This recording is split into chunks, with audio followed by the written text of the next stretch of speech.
Hey guys, so I know a lot of y'all have been asking about deep structure fishing. How do you do it? What to look for? What do fish look like on your electronics? We're going to look at that today. The most important thing is when you're using your electronics when the fish get offshore is to really know what the fish look like on your graph. Everybody's graphs are different. Everybody uses, different models and different brands and things like that. But if you know what fish look like on your electronics, it's going to really help you out a lot. So spend a lot of time idling around, studying, and if you can throw out there with like a Carolina rig or something like that, get a feel for what's on the bottom, and if you get bites, then you know, oh, okay, that's bass. So what I'm about to show you is basically an underwater point, and I'm going to show you what fish look like on this point. And basically what we're looking at here is a split screen, and I've got a map on one side, it has my contour lines, and then I have my actual sonar on this side that's going to help me read the fish and the structure that's down below. So I'm just going to follow my contour lines and look at this spot. This is basically an underwater point that comes out to the main lake, and it has really deep water close by. And it's just kind of a feeding area for these fish, so see if we can see anything. Now that is a tree. We don't want to get excited about that. And if we actually look at our down scan, you can see the tree right there. So that's not a fish, that's not what we're looking for. There's a couple more trees. I can see a few bass hanging on the base of these trees here. All right, I see one fish on the bottom there, hanging close to the bottom. It's in about 26 feet of water there.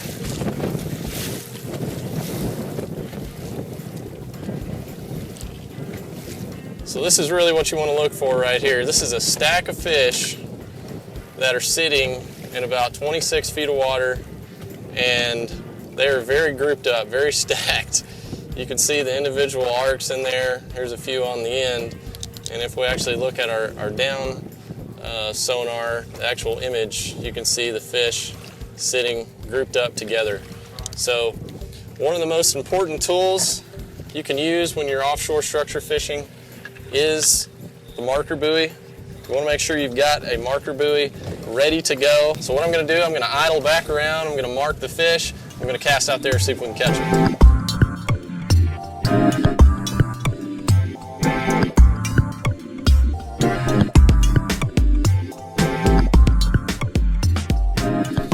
First cast out there, I didn't even have my mic turned on, I just turned it on.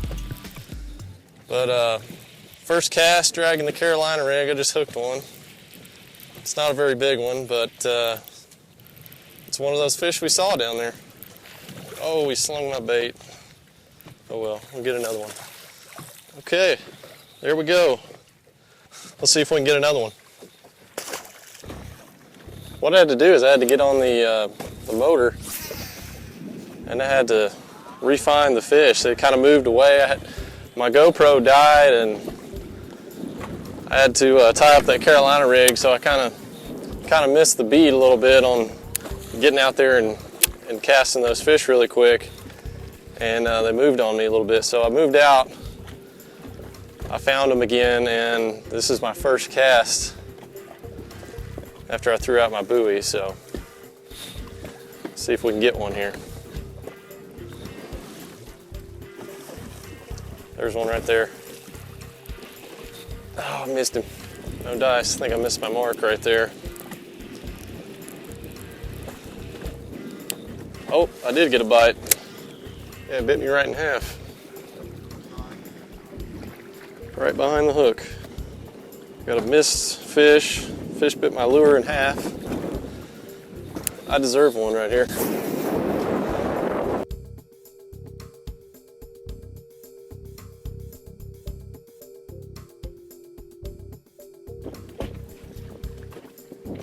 There's one.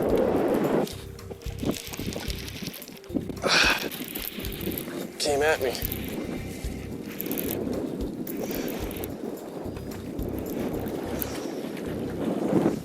Get up in here. Golly, look at that football. Wow. That is a fish that has been eating, boys and girls. That fish is probably 2 3/4 pounds, and it's probably 15 inches long. It's a nice one. So there's lots of places you can fish offshore. Humps, points, road beds. There's a lot of stuff in the water. If you study a map, and if we look at a map right now and kind of analyze some things to look for, basically what I'm fishing here is a point, but it's underwater. You can't see it sticking out of the water like a point that's on land, but it's underwater and it comes out, and where it meets that deep water is where these fish are. And a lot of times in the summer you'll get something that's called a thermocline, and when that thermocline develops, it makes a layer that basically the fish cannot live in. They can't live below that thermocline. Plankton that are down there, when they die, they fall to the bottom, and the bacteria eat on the plankton, and when the bacteria eat, they use up oxygen. It creates basically a zone where the oxygen is non-existent. And if you study your electronics, you can kind of see where the fish are going to hang out. If you go off into deep water, you're not seeing fish going below that, say, 35-foot mark. You know that thermocline's probably around that 35 foot. And if you can find some structure out there, or some good humps, things like that, that come up and meet that thermocline, it can really be a good spot to fish. All right, I got another bait in my hand right here we're going to look at, and this is a flutter spoon. And the flutter spoon is basically just a big hunk of metal that looks like a dying shad when it falls down. The curvature of the blade, or not the blade, but the metal, is designed to where when you throw it out there and when it's sinking, it looks like a shad that's dying and it flutters. And the key to fishing this is letting this thing fall on slack line. So when it falls on that slack line, you're going to get that nice flutter. Oh, one just absolutely knocked the fire out of it. I went back over the group again, and I saw them. I mean, they're stacked right there. And a lot of times when they're stacked on a drop like that, this flutter spoon can be really, really deadly. That fish absolutely hammered it. I can't believe I missed him. I'm just lifting up my rod tip and probably 3 or 4 feet off the bottom and then letting it fall back again. This flutter spoon is in my deep fishing arsenal pretty much all the time. I usually have a flutter spoon tied on, a regular jigging spoon, a Carolina rig, a football jig, and a big Texas rig worm. And those things right there are really the baits I try to stick to. I throw swim bait sometimes and drop shot and stuff like that, but there's one right there. Oh, I missed him. There, he came back and got it. No, I missed him again. Oh, came back and got it a third time. Oh, he came off. Came off. I mean, hit it 3 times. There he is again. Goodness gracious. That was awesome. That's how much they like that flutter spoon. He just kept coming and coming and coming after it. That was cool. Check that out. That fish came after it 4 times and finally got it. And I hooked him in the nose. But man, he absolutely just came after it with a vengeance. He actually had some fall on him. I could see him on the graph. I was going to show you guys real quick. Check this out. Got some more followers coming up as I brought him in. That's pretty cool. Flutter, flutter, flutter down. Flutter, flutter, flutter down. Oh yeah, there she is. Good one. Good one. Here she comes. Oh, come on and jump for me. Nope, not gonna do it. Gonna go back down. Woo-hoo-hoo! Yes, sir. That's a good one. There's a 4-pounder. Chunker, man. Chunker, chunker, chunker. Whew. I'm telling you, this flutter spoon, deep structure fishing, is fun, fun, fun. That's just a solid fish, but what a fight and what a hit. Gotta love it, baby, gotta love it. Oh, got some freckles on it. Little beauty mark. Could be a big one. We haven't caught a real big one yet. Maybe this flutter spoon will take care of that. But you can see the average size fish out here is pretty good. You know, in this deeper water, you're looking at about 3 pounds. And I wouldn't be surprised if we caught a 5 or 6 pounder here in a minute. But when you're fishing this spoon too, it's really important to watch your line, because you're letting it fall on that slack line, and that's when they're going to hit it. They're going to hit it 95% of the time on the fall. So you really need to watch your line, and if it flinches, reel down and see if you've got a fish on there. Because it's so erratic, you can miss a lot of fish on this spoon. So I try to reel down before I set the hook and see if they're there, but it is so hard to do when they are just crushing it. Out here in about 25 feet of water. Really, a lot of places that I fish, that seems to be a pretty good starting point for looking for these deeper fish. 20 to 25 feet is a really good place to start looking. But really, if you see bait fish out there consistently in a certain depth, you may not even have to find fish on the electronics. If you're looking at some structure and there's bait fish around it, try fishing it. There was another one. Wasn't that good of a bite. It wasn't a slammer. He just slapped at it. Oh, I missed him. Missed him. There he is, got it. Good one. Good one. It's coming up to jump. Oh yeah, that's a good one. Oh yeah. That's what I'm talking about on this spoon. You can really catch some good ones. Wow, this thing's pulling hard.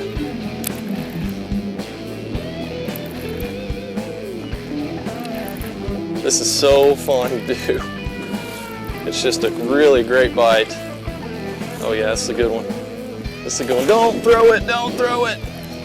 It's barely hooked. He's hooked on the outside of the mouth, just on the corner. It's a good fish though.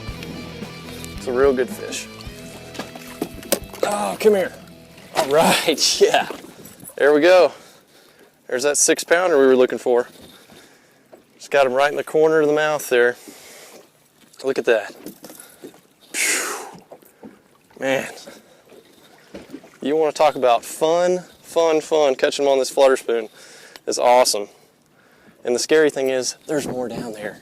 Beautiful fish. Fun way to catch them. Let's let her go. Look how thick that fish is. My gosh. Awesome. See you later, baby. Woo! God, that's fun. If you don't get excited about fishing like that on this deep stuff, there's something wrong with you. It can be really rewarding if you find them. You can also waste a lot of time not catching anything, idle around for hours, but when you find them, they're usually grouped up pretty good, and you can have a really, really fun time. All right, new tactic. Backlash. What I'm going to do is I'm going to get a backlash. I'm going to let it sink all the way to the bottom. By the time I get done picking this thing out, there ought to be a big one on there. Anyway, football jig. Haven't tried it yet. Another good way to catch them deep. So we're going to see if we can get bit on it here. That flutter spoon is so hard to put down, and the Carolina rig is really my confidence bait. It's one of the first things I throw out there normally. But football jig, you can get a little bit better size than that Carolina rig. It's just a different kind of presentation. It's more of a crawfish looking deal. It's got a big profile, so big fish can pick it up and hopefully just chomp it on down. That might be a fish right there. Nope, it was not. False alarm. Maybe we can get it. Oh, there's one right there. Oh, he didn't hit but no take. Huh. There it is again. Got him that time. Feels small.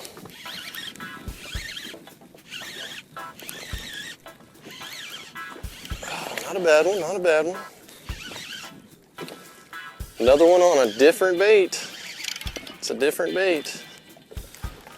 Get up in here. All right. Whew, man. Football jig. It's about a 3-pounder, a lean one, but we'll take him. And that's just a different bait. A lot of times throwing different baits on the same school of fish is a good thing, because if you throw the same thing out there a lot, they'll get used to it and then it'll kind of shut them down for a little bit. So if you pick something up that's different and fire it back out there, it might just keep the school feeding. Same thing with colors. You know, if you're throwing a deep diving crankbait, which I don't really like to throw a lot. I know that's a really good way to catch them. I just like to catch them other ways. But changing up your colors with the crankbaits or whatever you're throwing, a jig, Carolina rig, switching your colors up, that's another good way to keep the school going, keep them feeding. And if all else fails, you can just stick your head underwater and yell at them. But that doesn't work for me too much.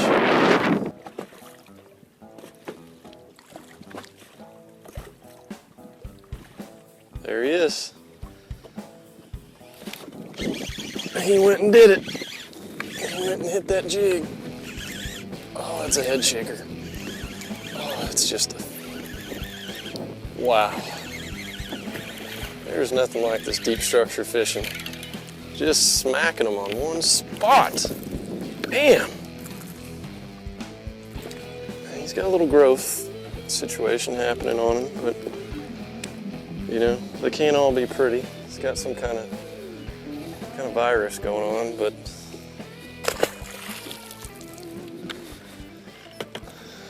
you know, sometimes the ones with the viruses need to eat too. It really seems like this football jig, it's just a little bit more subtle and it's just picking them off.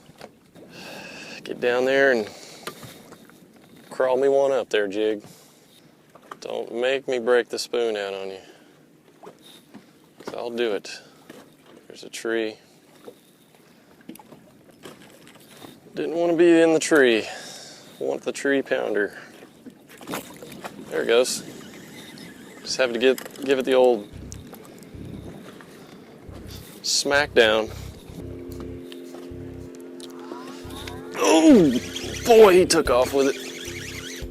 Oh, right when I got in that danger zone, where that tree was. Feels like a decent one. Oh, yeah, it's a pretty good one. Not a bad one. Get up in here, baby. Oh, a long one. A long one, but we will take a long one. Oh my gosh. Look at this. It has a hook sticking out of its butt. That hook just came out of its... That cannot be comfortable. There's about a 4 3/4, 5-pounder. Well, I'm sure he's appreciative of me taking that out of his butt. Guys, if you like this kind of fishing, if you want to learn more, if you've learned anything in this video and want to learn more specific things, let me know. Leave a comment, hit the like button, and I'll share some more stuff with you, because we don't have that much time and we're only scratching the surface. All right, I'm gonna go catch a hog. Till next time, keep your lines tight, and I'll see you. Flutter down to the bottom, that's what I like to do. Flutter down to the bottom, big ones like it too. Flutter down, it's way down there, dropping off into the abyss. Give me a bite and give me a rod, and I swear that I won't miss.